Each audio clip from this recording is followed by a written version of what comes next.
Hello everyone, कैसे हैं आप लोग।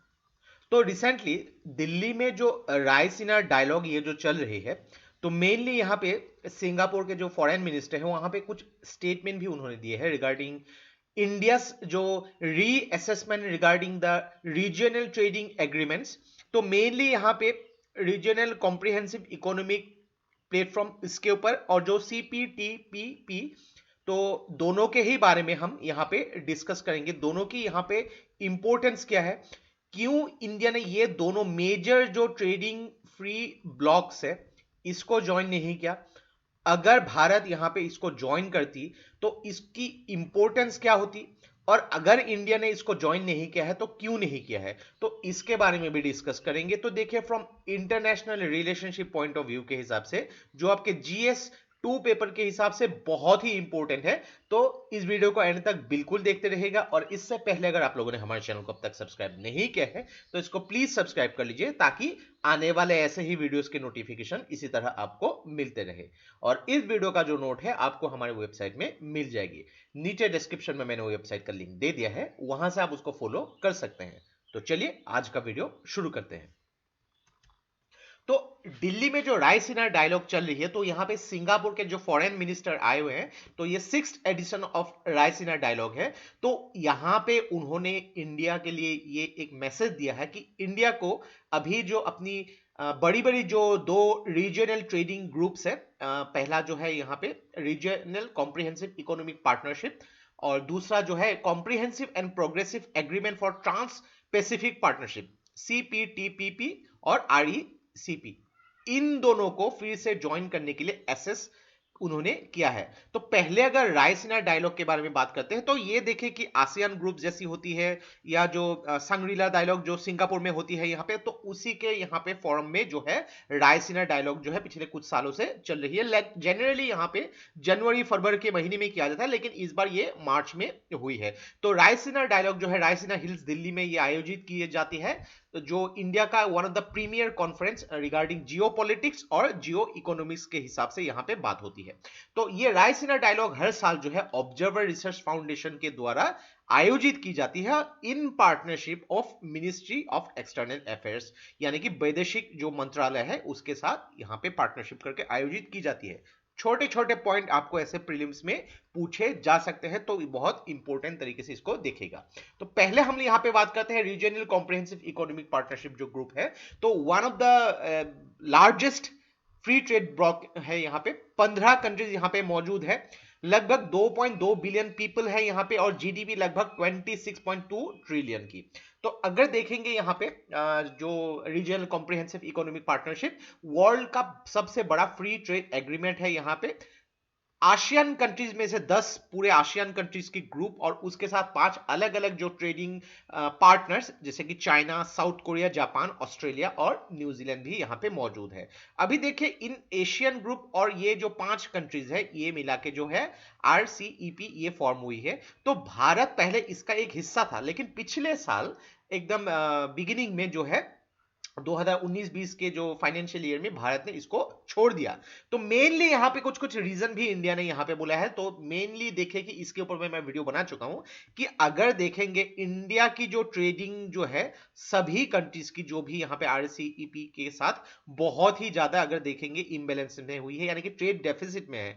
उसके बाद अगर इंडिया ने फिर से फ्री ट्रेड एग्रीमेंट कर दिया तो इंडिया के लिए सीरियस लॉस में चली जाएगी।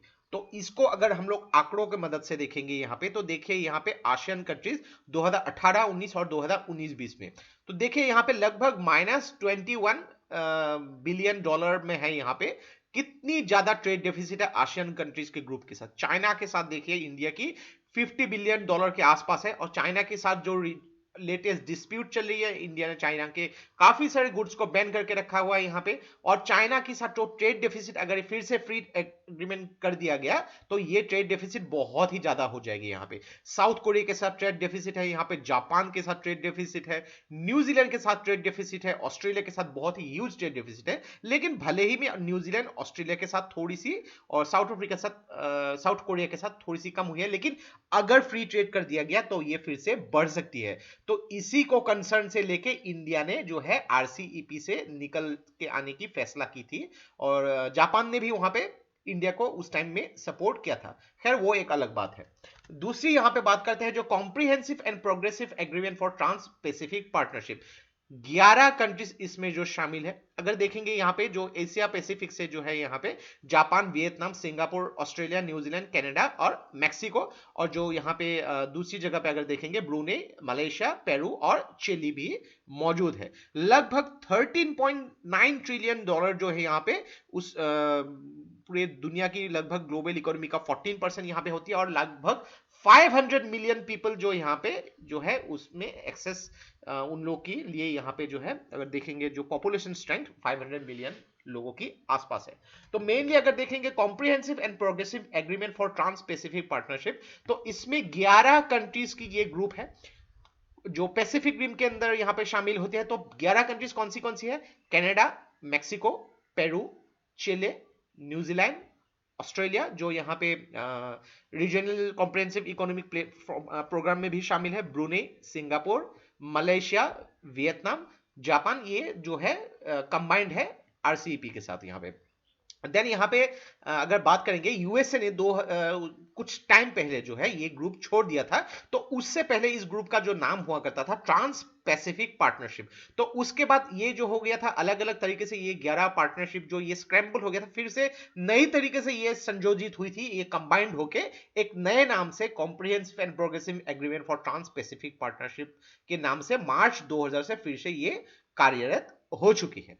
अगर बात करेंगे भारत ने इसमें क्यों ज्वाइन नहीं किया, तो एक चीज देखिए कि यहां पे जो लेबर लॉज है, लेबर सिस्टम है और जो एनवायरमेंटल स्टैंडर्ड उसके यहां पे काफी मायने रखती है। काफी हाई लेवल की लेबर स्टैंडर्ड और एनवायरमेंटल स्टैंडर्ड यहां पे माना जाता है, और बहुत ही डिटेल क्वालिफिकेशन होनी पड़ेगी यहां पे, चाहे वो इन्वेस्टमेंट प्रोटेक्शन हो गई यहां पे, और अगर यहां पे कुछ सिस्टम को रेगुलेट करना हो, और मेनली यहां पे ट्रांसपेरेंसी रिक्वायरमेंट यहां पे बहुत ही ज्यादा होती है। अभी भारत में ये हालात भी नहीं है इस टाइम की कि वो यहां पे ज्वाइन कर सके, तो काफी सारे प्रॉब्लम्स यहां पे है जिसके हिसाब से इंडिया ने यहां पे ज्वाइन नहीं किया है। तो सिंगापुर के फॉरेन मिनिस्टर की जो स्टेटमेंट है अगर हम लोग उसको भी पॉजिटिवली देखेंगे, तो अगर इंडिया ने आरसीईपी और सीपीटीपी इसको अगर ज्वाइन कर लिया तो इंडिया के लिए क्या क्या बेनिफिट है। तो देखिए यहां पे आरसीईपी और सीपीटीटीपी, और यहां पे ये दोनों ही दो major portion of world economy, जैसे कि आप लोगों ने देखा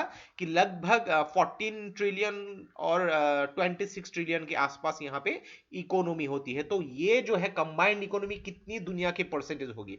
यूरोप और अफ्रीका को अगर छोड़ देंगे तो पूरी दुनिया की मेजर कंट्रीज यहां पे शामिल है।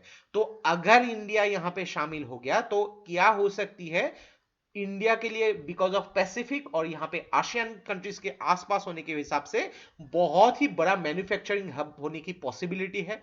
Export platform regarding the Pacific region के हिसाब से इंडिया को बहुत ज्यादा चांस है, बहुत ज्यादा बड़ा इंडिया का कोस्टल लाइंस है, ड्यूटी फ्री या फिर कोटा फ्री ट्रेड इंडिया यहां पे कर सकती है। दूसरी अगर बात करेंगे काफी सारे कंट्रीज के साथ इंडिया की बहुत ही अच्छी रिलेशनशिप्स है। अगर यहां पे चाइना को छोड़ दे, जापान ले लीजिए, ऑस्ट्रेलिया, न्यूजीलैंड, यहां पे आसियान कंट्रीज, यूएसए, उसके अलावा जो कनाडा, मैक्सिको, चिले, ब्रूने तो फिर भी आसियान कंट्रीज में है, तो सभी कंट्रीज के साथ एक्सेप्ट चाइना इंडिया की बहुत ही अच्छी रिलेशनशिप्स है। तो यहां पे अलग अलग अगर यहां पे एग्रीमेंट भी करनी है तो इंडिया उसको निगोशिएट भी कर सकती है। दूसरी देखिए अभी रिगार्डिंग द ग्लोबल पेंडेमिक के टाइम में ग्लोबल इकोनॉमी कितनी एक बुरी तरीके से यहां पे चल रही है, और दूसरी बात यहां पे यूएसए और चाइना की जो ट्रेड वॉर है, तो इंडिया के पास यहां पे बहुत ही क्रूशियल एक चांस था कि अगर इंडिया यहां पे ज्वाइन कर लेती, बिकॉज ऑफ यहां पे इंडिया की जो पॉपुलेशन स्ट्रेंथ या फिर जो भी डेवलपिंग जो स्टेट में इंडिया जा रही है, तो इंडिया ये पूरा मार्केट को अगर चाहे तो एक ह्यूज पोर्शन इंडिया कैप्चर कर सकता था। लेकिन फिर भी इंडिया की यहाँ पे अपनी भी कुछ यहाँ पे रीजन्स होगी जिसके हिसाब से चाइना के साथ अगर ट्रेड डेफिसिट भी देखा जाए, अगर कंबाइंड ट्रेड डेफिसिट भी हम देखेंगे आरसीईपी के अलग अलग कंट्रीज और चाइना, तो चाइना की काफी ज्यादा है इंक्लूडिंग द अदर 14 कंट्रीज। तो यहाँ पे चाइना की वजह से ही इंडिया ने यहाँ पे ज्वाइन नहीं किया, और दूसरी यहाँ पे आरसीपी टीपीपी उसको ज्वाइन नहीं किया बिकॉज ऑफ जो स्टैंडर्ड मेंटेन करनी है, जो भी यहाँ पे प्रॉब्लम्स हो सकती है उसको मद्देनजर रखते हुए इंडिया ने उसको ज्वाइन नहीं किया। और यहाँ पे फोर्थ पॉइंट अगर देखेंगे, इंडिया अगर यहाँ पे ज्वाइन कर लेती है तो इंडियन कंपनीज के पास यहाँ पे डिमांड होगी कि कितनी फास्ट तरीके से, कितनी इफिशिएंट तरीके से, कितनी इफेक्टिव तरीके से अपने गुड्स को यहाँ पे प्रोड्यूस करना है, उसको इंटरनेशनल स्टैंडर्ड के हिसाब से आगे बढ़ा के लेके जाना है, और जो लार्जर मार्केट में उसको जब मेंटेन करना हो तो उसको उसके हिसाब से, उस स्टैंडर्ड के हिसाब से जब मेंटेन करना पड़ेगा, एक बेंचमार्क सेट होगी जिसके हिसाब से देश की इकोनॉमी को भी उसका इफेक्ट होगा और इकोनॉमी भी ग्रेजुअली आगे जाएगी। जैसे कि हम लोग जानते हैं, जब भी इकोनॉमी को आगे बढ़ाना है तो डेफिनेटली सोशल डेवलपमेंट को भी मद्देनजर रखना होगा। तो डेफिनेटली अगर इंटरनेशनल स्टैंडर्ड के हिसाब से भी देखा जाए तो ये सोशल डेवलपमेंट, सस्टेनेबल डेवलपमेंट और इकोनॉमिक डेवलपमेंट के लिए भी काफी अच्छा सिद्ध होता।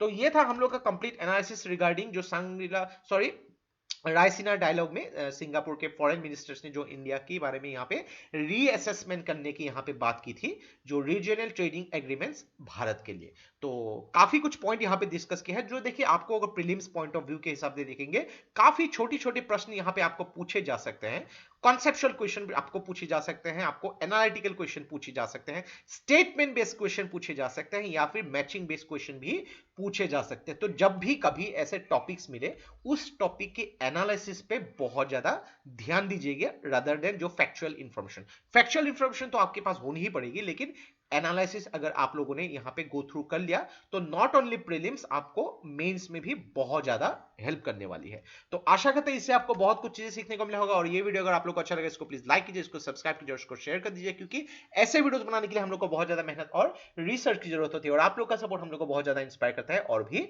हार्ड वर्क करने के लिए। तो आज के लिए बस इतना ही, देखते रहिए study rise, take care, thank you and जय हिंद।